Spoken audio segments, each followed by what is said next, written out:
بسم اللہ الرحمن الرحیم وبہ نستعین رب اشرح لی صدری ویسر لی امری واحلل عقدۃ من لسانی یفقہوا قولی۔ ناظرین، ایک سوال ہے کہ دین کس چیز کا نام ہے؟ کیا دین وہی ہے جس کو ہمارے معاشرے کے اندر چند رسومات سے تعبیر کیا جاتا ہے، چند اخلاقیات کے مسائل سے تعبیر کیا جاتا ہے، یا پھر دین کا فلسفہ، دین کی روح، دین کے اندر موجود حکمتیں کچھ اور ہیں؟ اس موضوع پر بہت زیادہ غور و فکر کی ضرورت ہے اور اس موضوع کو سمجھنے کی ضرورت ہے۔ دین اللہ تبارک و تعالیٰ کی طرف سے عالم خلقت کے لیے، یعنی انسانوں کی ہدایت کے لیے بھیجا گیا وہ ضابطۂ حیات ہے، جس میں ڈھلنے کے بعد ایک انسان مکمل طور پر انسانی روش کے تحت ترقی پاتا ہے، تکامل پاتا ہے، ارتقا پاتا ہے اور اس مقام تک پہنچتا ہے جس مقام تک پہنچانے کا اللہ نے اس سے وعدہ کیا ہے۔ اور اس کائنات میں افضل ترین انسان نبی کریم صلی اللہ علیہ وآلہ وسلم کی ذات ہے۔ لہٰذا جب ہم دین کی تربیت کے نتیجے میں بننے والے انسان کو دیکھنا چاہیں تو ہمیں رسول اللہ کی ذات کو دیکھنا پڑتا ہے کہ رسول اللہ یعنی دین کے نمائندہ انسان ہیں۔ اس لیے اللہ تبارک و تعالیٰ نے رسول اللہ صلی اللہ علیہ وآلہ وسلم کو اسوہ اور نمونہ قرار دیا، یہ فرما کر کہ لقد کان لکم فی رسول اللہ اسوۃ حسنۃ، یعنی ایک انسان اور دیندار انسان کو کیسا ہونا چاہیے؟ اس ہستی کی طرح سے جس کو ہم محمد الرسول اللہ کہتے ہیں۔ اب اس ذات کو اگر ہمارے لیے نمونہ قرار دیا گیا ہے تو اس نمونے تک پہنچنے اور خود کو اس نمونے کے سانچے میں ڈھالنے کے لیے آیا ہمیں کوئی رستہ بتایا گیا ہے؟ جی ہاں، ہمیں بتایا گیا ہے۔ وہ کیا ہے؟ وہ دین کی وہ تعلیمات ہیں جس کے دو حصے ہیں۔ دین کی تعلیمات اگر آپ بیسک دیکھیں تو دین کچھ عقائد کا اور کچھ اعمال کا مجموعہ ہے۔ عقائد اپنی جگہ اہم ہیں اور اعمال اپنی جگہ اہم ہیں۔ لہٰذا جب ہم دین کو تقسیم کرتے ہیں تو دین نے ہمیں اپنی پریکٹیکل لائف میں، یعنی معاشرے کے اندر جینے کے حوالے سے انسان کی انفرادی اور اجتماعی زندگی کے بارے میں دو اسلوب اور دو رستے دکھائے ہیں۔ ان دو رستوں کو مضبوطی سے پکڑنے کے نتیجے میں انسان ارتقا پاتا ہے، ترقی کرتا ہے، اوپر کی طرف چلا جاتا ہے۔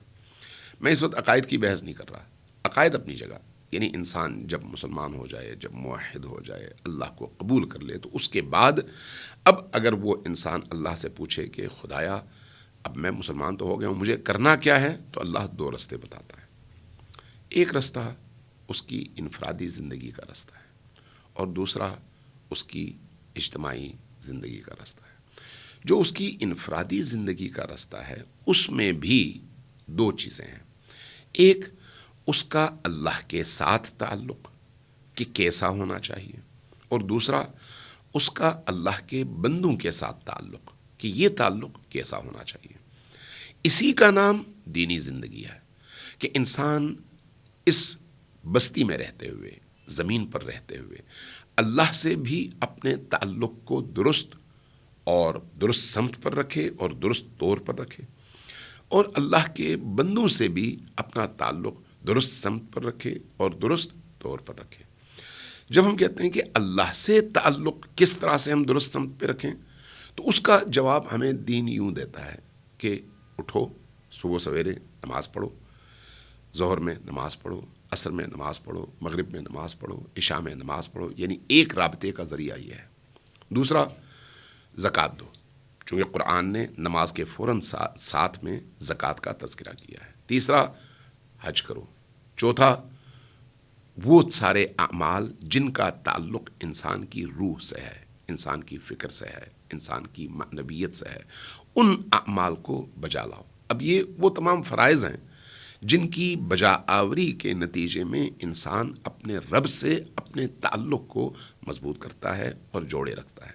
نماز ہے، روزہ ہے، دین کے باقی احکام ہیں، اسی طرح سے حج ہے، اسی طرح سے زکوٰۃ ہے، اسی طرح سے جہاد ہے، اسی طرح سے امر بالمعروف ہے، اسی طرح سے نہی عن المنکر ہے، اور دیگر امور۔ یہ سارے کے سارے اعمال وہ اعمال ہیں جن کے نتیجے میں انسان اپنے رب کا تابع دار کہلاتا ہے، عابد کہلاتا ہے، چونکہ یہ ساری کی ساری چیزیں عبادات ہیں، لیکن ان عبادات کا تعلق اس کے اور رب کے درمیان ہے۔ ان میں لوگوں سے نہ اس نے کچھ لینا دینا ہے، اور لوگوں سے نہ اس کو کوئی اجر ملنا ہے۔ اس کا سارا اجر اللہ تبارک و تعالیٰ نے اس کو دینا ہوتا ہے۔ دوسرا اس کا حصہ لوگوں کے ساتھ آپ کا رابطہ اور آپ کا لین دین ہے۔ اس کو فقہی اصطلاح میں کہا جاتا ہے معاملات۔ پہلا حصہ عبادات کا ہے اور دوسرا حصہ معاملات کا ہے۔ جب ہم عبادات کی بات کرتے ہیں تو وہ بھی انسان کو کمال تک پہنچانے کا ذریعہ ہے۔ جب ہم کہتے ہیں معاملات یعنی بندوں سے تعلق، تو وہ بھی انسان کو کمال تک پہنچانے کا ذریعہ ہے۔ ہو سکتا ہے ایک شخص بڑا اچھا نمازی ہو سکتا ہے ایک شخص بڑا اچھا حاجی ہو سکتا ہے ایک شخص بڑا اچھا قاری قرآن ہو، لیکن اس کا اجتماعی زندگی میں بیہیویئر اور لوگوں کے ساتھ اس کا تعلق انتہائی ظالمانہ ہو، کرپٹ ہو، لوگوں کے مال متاع ناموس کی طرف غلط نگاہوں سے دیکھتا ہو، اور لوگوں پر ظلم کرتا ہو، لوگوں کا حق مارتا ہو، تو کیا یہ جو عبادت ہے، اس عبادت اور عبودیت نے اس کے اس گندے اور غلط عمل کا ازالہ کر دیا کہ چونکہ وہ مسلمان ہے، چونکہ وہ قرآن پڑھتا ہے، چونکہ وہ نماز پڑھتا ہے، چونکہ وہ حج کرتا ہے، اب اس پر جو خلق اللہ اور مخلوق خداوندی کے حقوق ہیں وہ معاف ہے، جیسا بھی چاہے وہ کرے۔ یہیں پر آ کر ایک حقیقی مسلمان اور ایک جعلی مسلمان کا فرق واضح ہو جاتا ہے، ایک حقیقی مومن اور ایک جعلی مومن کا۔ کیوں؟ اس لیے کہ انسان کی اللہ سے جو اس کا رابطہ ہے، انسان کا اس رابطے کا گہرا اثر پڑتا ہے اس کی زندگی پر، اجتماعی معاملات میں اور انسانوں سے پیش آنے والے واقعات میں۔ اگر انسان موحد ہو، موحد یعنی اہل توحید، جو اللہ کی ذات میں شریک کسی کو نہیں ٹھہراتا، جو اللہ کی ذات میں شرک نہیں کرتا، یہ جو عدم شرک ہے یعنی شرک سے اجتناب، اس شرک سے اجتناب کو ہم توحید کہتے ہیں۔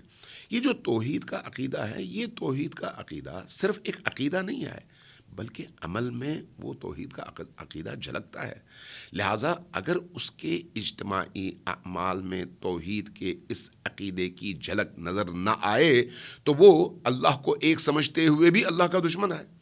اللہ کو ایک سمجھتے ہوئے، نماز پڑھتے ہوئے، روزہ رکھتے ہوئے بھی وہ اللہ کے دین کا سپاہی نہیں آیا، وہ اللہ کا دشمن ہے، اللہ کے مقابلے میں کھڑا ہے۔ کیوں؟ اس لیے کہ وہ جو روح تھی توحید کے اندر، وہ جو روح تھی نماز کے اندر، وہ جو روح تھی روزے کے اندر، وہ جو روح تھی حج کے اندر، اس روح سے یہ محروم ہے۔ اس لیے ایک مسلمان جب ہم کہتے ہیں، ایک موحد جب ہم کسی کو کہتے ہیں، تو وہ ہوتا ہے جس کی زندگی کے یہ دو پہلو برابر میں آگے بڑھتے رہیں۔ ایک بچے کی طرح سے، ایک بچے کو آپ خوراک دیتے ہیں اس کے بدن کو بڑھانے کے لیے، اور اس کو تعلیم دیتے ہیں اس کے ذہن اور اس کی استعداد اور اس کے اندر موجود پوٹینشیل کو بڑھانے کے لیے۔ اگر آپ اس کو خوراک دیتے رہیں اور علم، آگہی، شعور نہ دیں تو وہ 25 سال کا جوان ہوتے ہوئے جاہل ترین انسان ہوگا۔ لیکن اگر آپ اس کو فکری خوراک دیں اور عملی طور پر اس کو خوراک نہ دیں تو اس کا بدن مر جائے گا۔ اس لیے ایک عامل انسان کے اندر، ایک حقیقی مسلمان کے اندر، ایک حقیقی مومن کے اندر، جہاں اس کے عقائد کے معاملے میں چیزیں شفاف ہونی چاہیے، جہاں اس کا اللہ سے تعلق بالکل واضح ہونا چاہیے، جہاں اس پر اللہ کی طرف سے فرض کی گئی عبادات میں اس کو کسی بھی طرح کی کوئی سستی نہیں کرنی چاہیے، وہیں پر انہی کے ساتھ جب انسان اللہ کے بندوں کے درمیان زندگی گزارتا ہے تو وہاں پر بھی اللہ کے بندوں کے حقوق کا خیال رکھنا، اللہ کے بندوں کے ساتھ زیادتی میں اپنے آپ کو روکنا، اور اللہ کو اپنے آپ پر حاضر اور ناظر سمجھتے ہوئے جب بھی اس کا جی چاہے کسی کے ساتھ زیادتی کرنے کو، وہاں پر یہ تأثر اور یہ تصور اس کو روک سکے کہ اللہ دیکھ رہا ہے اور اللہ ناراض ہوگا۔ تو یہ وہی توحید کی پریکٹیکل شکل ہے، دین کی حقیقی روح ہے، جس کے نتیجے میں انسان اپنے اللہ سے بھی اور اللہ کی مخلوق سے بھی بیلنس رکھ کر ایک کامیاب زندگی گزار سکتا ہے، اور اس کامیاب زندگی کے نتیجے میں وہ اللہ کی طرف سے انعام کا مستحق ٹھہرتا ہے۔ والسلام علیکم ورحمۃ اللہ وبرکاتہ۔